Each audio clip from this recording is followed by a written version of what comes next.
Hi, everyone. Welcome to Retail Reset, a curated virtual forum featuring content and conversations designed to help retail executives map the road to recovery and beyond. I'm Debbie House, Executive Director of Content for Retail Touchpoints, and I'm joined today with Jeff Fromm, who's an author, a virtual and live event speaker on consumer and marketing trends, a partner at Barclay, and the president of FutureCast. Welcome, Jeff. Thanks for joining us. Thanks for having me, Debbie. So Jeff and I are going to be talking about a couple different topics related to the crisis. How retailers should be refocusing their brand value. We're going to talk a little bit about Gen Z, and we're going to also talk a little bit about grocery shopping. So let's just jump in. So first, Jeff, talk to us a little bit about the role of purpose and sustainability for retail businesses before the crisis and now how it's viewed during the crisis. Sure. Thanks again for hosting. So before the crisis, in my book, The Purpose Advantage, we talked about the ingredients for success, and that was sort of functional benefits, emotional benefits, societal benefits, and the retail brand needs to use purpose metaphorically as a verb. And I say metaphorically because it's about taking brand action. So, a retailer in the outdoor space can be closed on the Friday after Thanksgiving, and that's a brand action, and it starts a conversation. And interestingly, our research says consumers often equate the term purpose with things related to sort of sustainability and whatnot. So they're not the same term, but there's a fair amount of overlap in the consumer's mind between sort of purpose and what I'll call sustainability strategies. I think the probably biggest likely shifts post-crisis from the research work we've done are going to be around a couple factors. First, product value. It was very important before. With the economy the way it is, it's even more important probably today. So if I were to give you a quick example, we work with Taco John's, a restaurant retailer, and I'm trying to, give a quick picture, but, they have a 6-pack and a pound of potato Olays as their new pivoted promotion, if you will. So you can feed a big group and you get a full pound of the potatoes, right? So it's a value pack kind of a thing. I think there's obviously a lot of issues around employee and consumer safety. I think best-in-class retailers are going to try to make that important. And then convenience. And I'm seeing some shifts there. I mean, I've never found it easier to shop in the grocery store. I just put my order in and someone brings it out to my car. I mean, sign me up. I didn't know it could be so good. Now, obviously, the crisis is a terrible thing from a health standpoint, from an economic standpoint, but we're already seeing some categories of retail reimagine the term convenience through a lens of, hey, now that you're pushed further down this road, guess what? Consumers might come to like it. And by the way, the amount of disposable time and money I'm going to spend in retail versus restaurants is shifting. For years, if we looked at the curve, restaurants had a curve going up and grocery had a curve going down.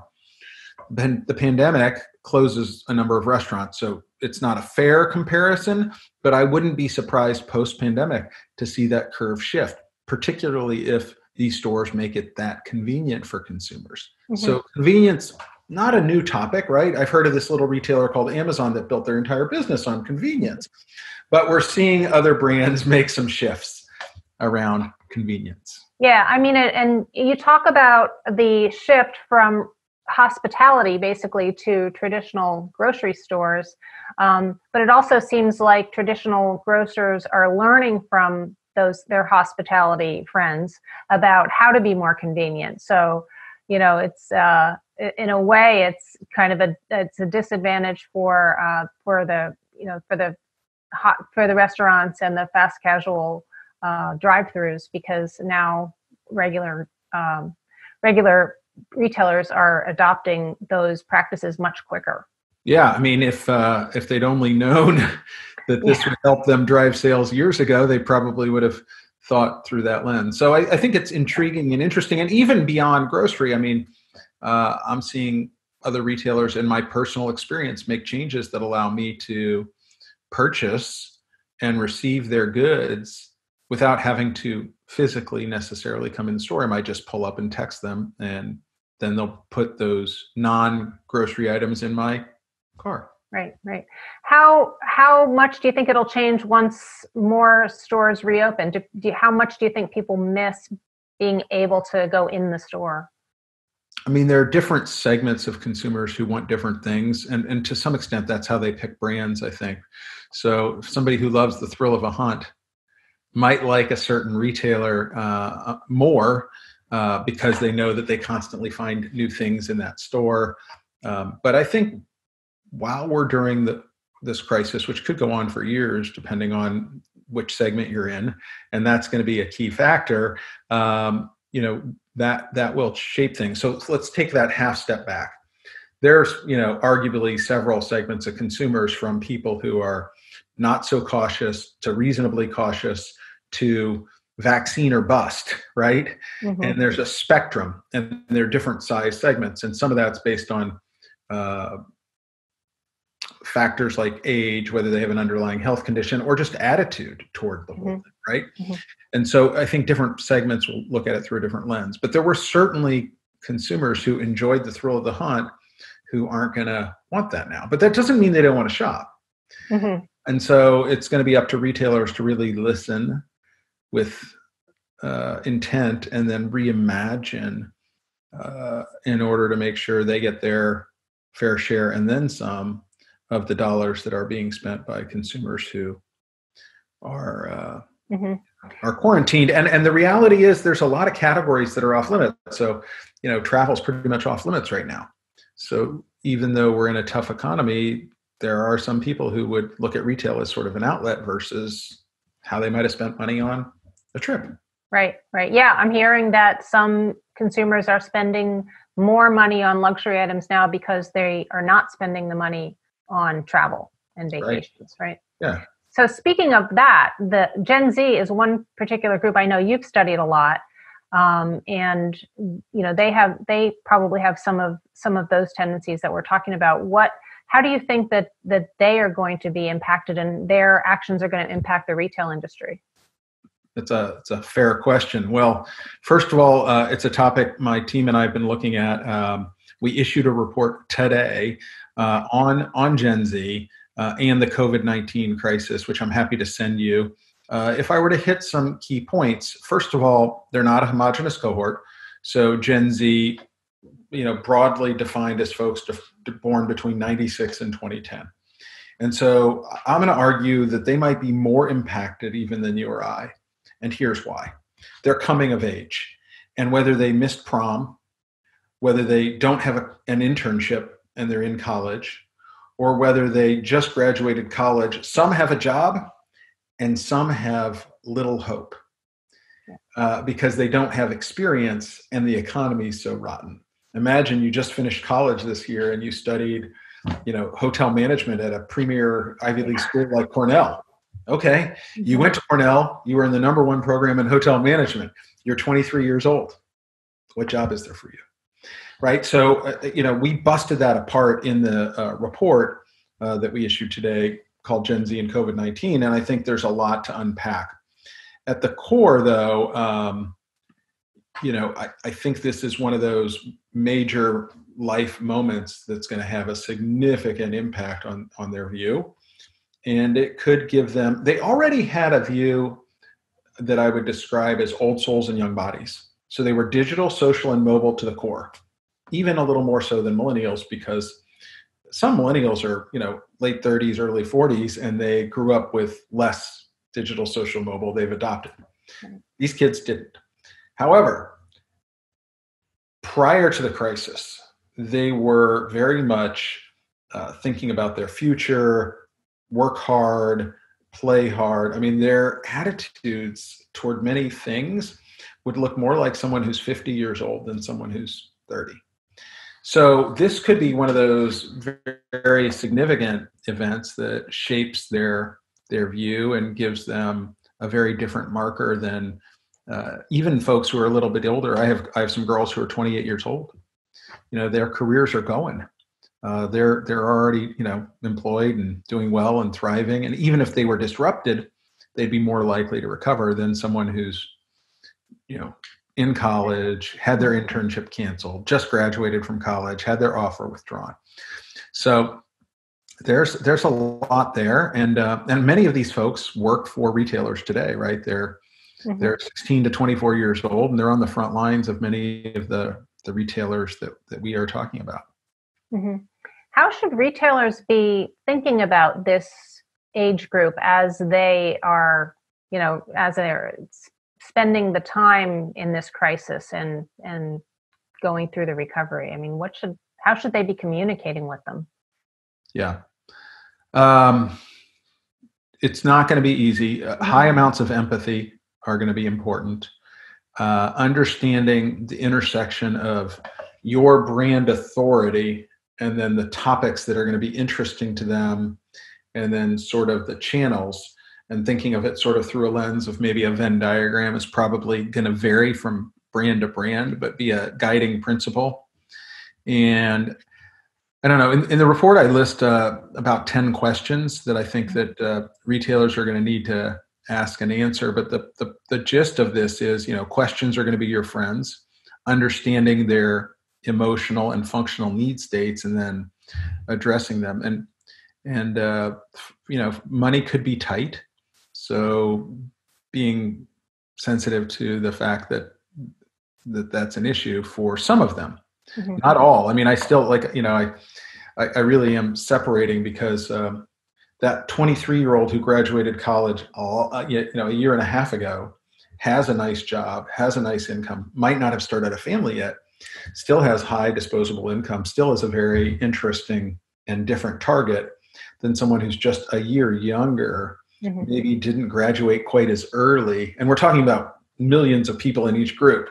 Right. So, and they could be at a very different point in their life, even just 1 year apart. And what we saw in 08 and 09 was a lot of millennials were dislocated. There was kind of a great dislocation that occurred, where some of the cohort already sort of was thriving and others hadn't, had an opportunity. They were just coming out of college, and the financial events created this, massive amount of chaos. So I would not be surprised to see some of that. Yep. Yeah.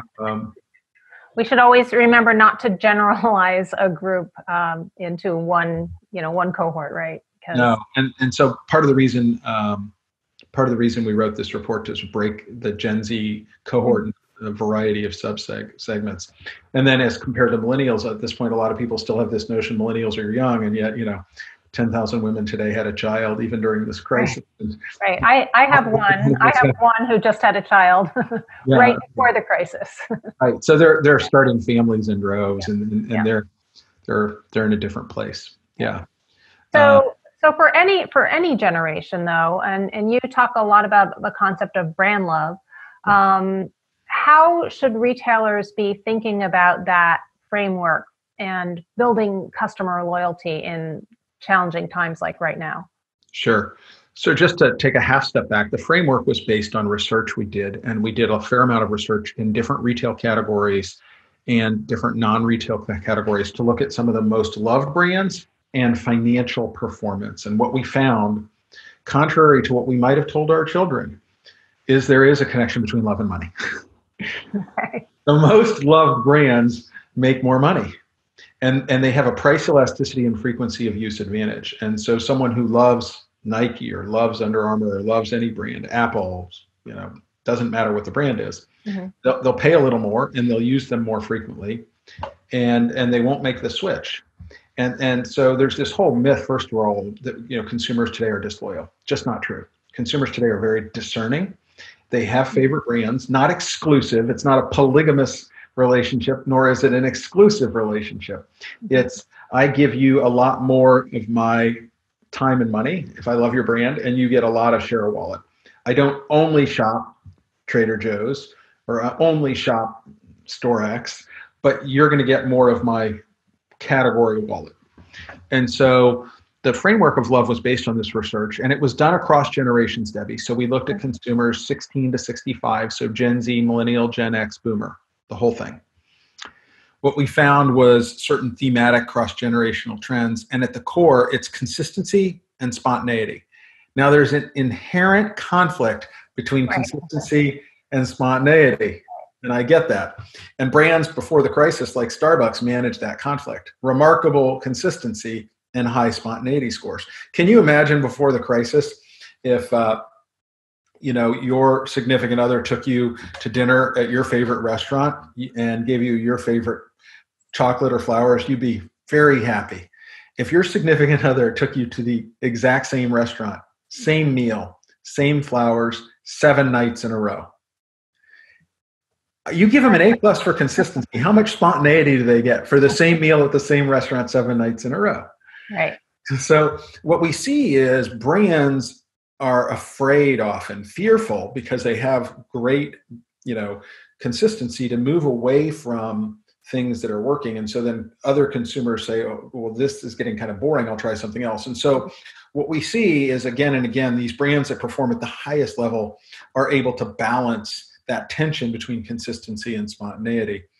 And so when they do that, they tend to really, really create emotional connections. And the truth is, consumers tend to make decisions on more emotional connections.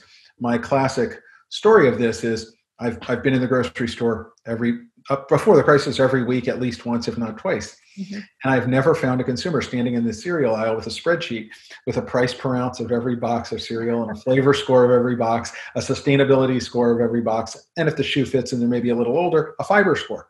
And they don't do that about any of the cereal in the store, nor do they do that about a store. They don't say, I could shop here, here, and here. I'm going to inspect all the items on my list, get a cost of all those. They don't do that kind of work. They tend to build emotional connections, and those emotional connections are a series of things, from the frontline worker interaction that they have, where they feel like someone cares, perhaps, to the quality of the experience and the products they can get, to maybe some exclusive brands at a store, to the ease of shopping. There are a bunch of factors we could decode. On average, brand represents about 30% roughly of that, and then price and ease, ingress, egress, other factors, the rest. And what we found was, if you compete on low cost, so your goal is to be low cost, that's your strategy, lower margins, lower prices, then brand can sometimes be a little less important, price a little more. If you compete on differentiation, brand often becomes more important, price a little less.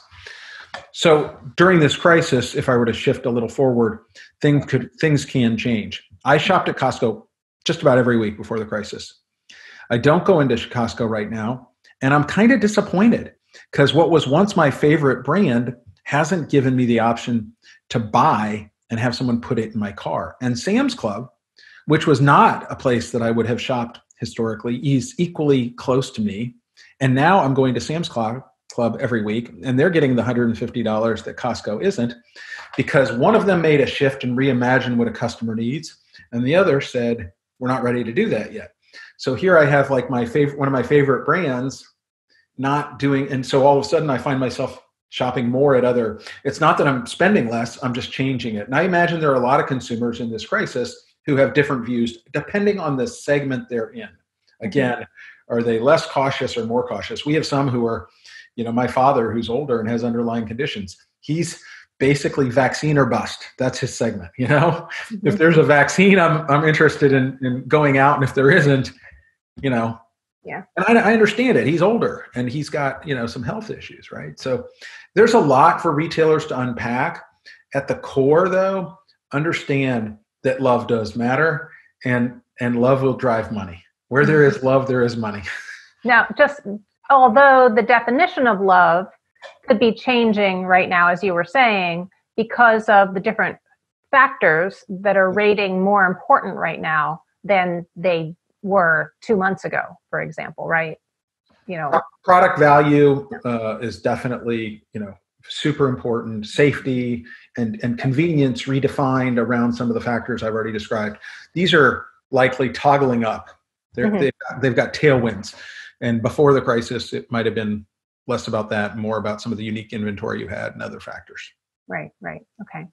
All right. So what should retailers be thinking about in order to be successful once the lockdown is over? They're all, I think, in the moment, or many of them are in the moment right now, just trying to juggle whatever is happening during the lockdown, but they really do need to be thinking about, when people start coming back into stores or when people get out of their houses again, what should they be thinking about and what should they be strategizing?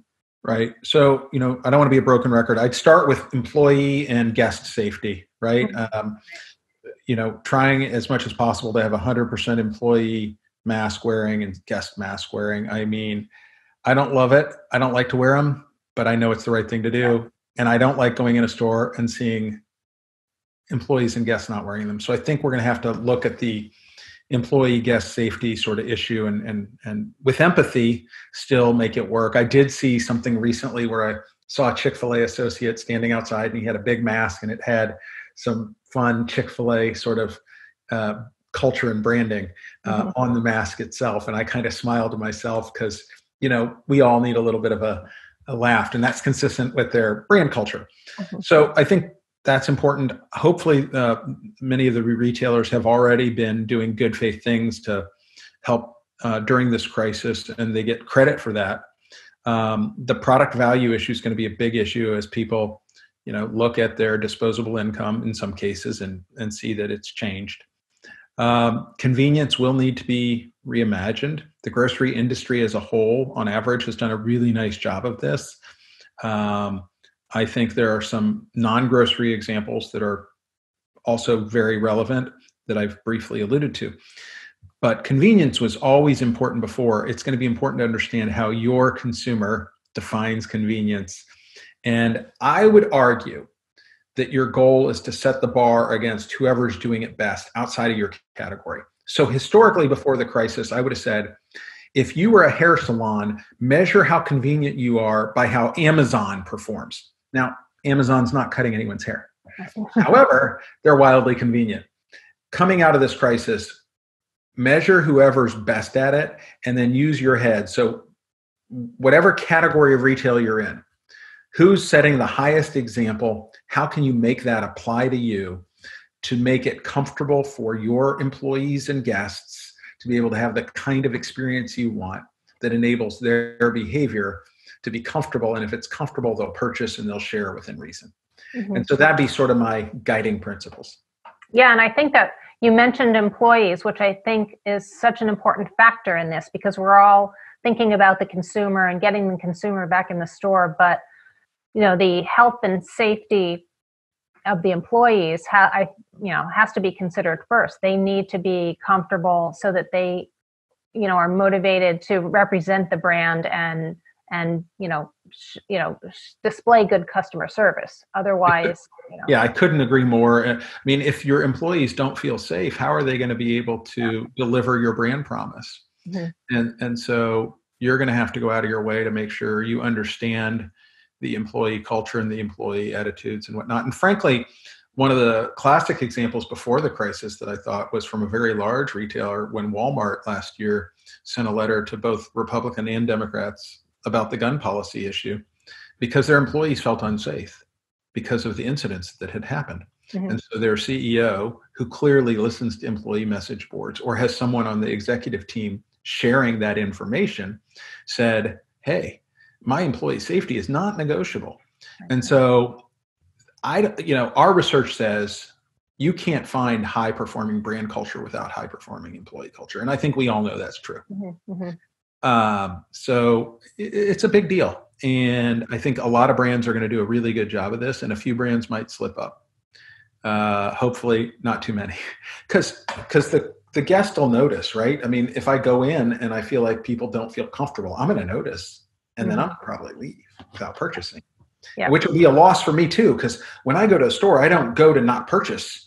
I go to buy, right? Like, there might be some shoppers who are on the thrill of the hunt, and I get that. But by and large, right now, people, when they go, they're trying to purchase something, whether it's I want to do some yard work or whether it's I need groceries or whatever category it is. I need a lot more tops than I need bottoms because we're having Zoom calls. Right. But I need to buy what I need to buy, and I'm not trying to go and not purchase. I'm trying to go and get my mission accomplished. Yeah, especially right now because it's an effort both emotionally and physically Yeah. to go into a store. And so it has to be the best experience, and you have to feel comfortable and safe. Yeah. And if people are real interested in Gen Z, I would add that Gen Z and COVID report I'll have published up at barclayus.com by tomorrow morning or All something. right. Excellent. Yeah. Well, thanks so much for taking the time to chat with us today. I think it's been a really great conversation, and I'm sure that our viewers are going to love it as well. And hopefully they'll check out the Gen Z report also. Thank you, Debbie. You have a healthy and safe day, and I appreciate being included. All right, terrific. Thanks to our audience for being here, and be on the lookout for more Retail Reset content coming soon. Have a great day.